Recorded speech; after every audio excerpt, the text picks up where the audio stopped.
Lutter contre les anti-valeurs et conscientiser les promoteurs, telles sont les priorités du Collège des promoteurs des écoles privées en sigle COPEPCO. Nous sommes une structure syndicale défendant les intérêts des promoteurs des écoles privées du Congo. Nous sommes l'association qui a dû donc collecter les dossiers des écoles privées liés à la crise sanitaire et nous avons soumis ces dossiers à la commission Task Force. Les promoteurs ont décidé qu'au lieu que nous restions collectifs, il faut que nous changions de dénomination. Donc nous sommes devenus Collège des promoteurs des écoles privées du Congo. Ces propos ont été recueillis ce lundi 28 février 2022 au cours de l'entretien que Média Plus Océan a eu avec les membres du bureau exécutif du COPEPCO en séjour à Pointe-Noire. Au cours de cet entretien, le vice-président Parfait Oyenza et le secrétaire général Maurice Dieba ont fait le point de leur séjour à Pointe-Noire.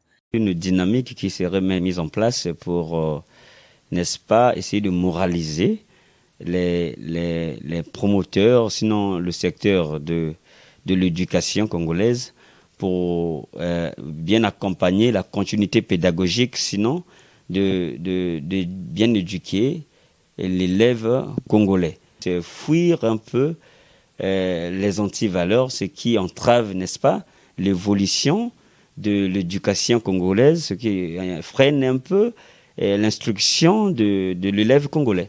C'est pourquoi cette association qui est Collège des promoteurs des écoles privées est créée. Donc, nous travaillons pour dénoncer les antivaleurs dans le secteur de l'éducation congolaise. L'accomplissement de notre planning d'activité, nous avons mis à Brazzaville, partant du bureau national, ensuite du bureau départemental pour Brazzaville et les bureaux d'arrondissement. Et donc il fallait continuer dans ce même élan-là parce que nous sommes une association libre.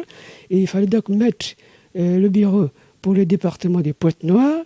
Et ensuite, le bureau du départemental pour Pointe-Noire va donc mettre le bureau d'arrondissement. Et après cela, nous allons dans d'autres départements. Quelles sont les missions et quels sont les objectifs du COPEPCO? Notre mission ici à Pointe-Noire, c'était pour mettre le bureau départemental du COPEPCO Pointe-Noire. Il y a aussi des choses que nous devrons échanger avec les promoteurs, échanger aussi avec les autorités en ce qui concerne là où les bas blessent, en ce qui concerne les antivaleurs, notamment que ce soit du côté des promoteurs. Nous ne disons pas que nous sommes blancs. Et c'est ça aussi une autre paire de manches que nous avons à faire. Mais ce qui est d'abord capital et primordial maintenant, c'est d'abord la mise en place du bureau. Et le bureau va commencer donc à travailler. Le COPEPCO, dont le président est Placide Opinapea, se veut national.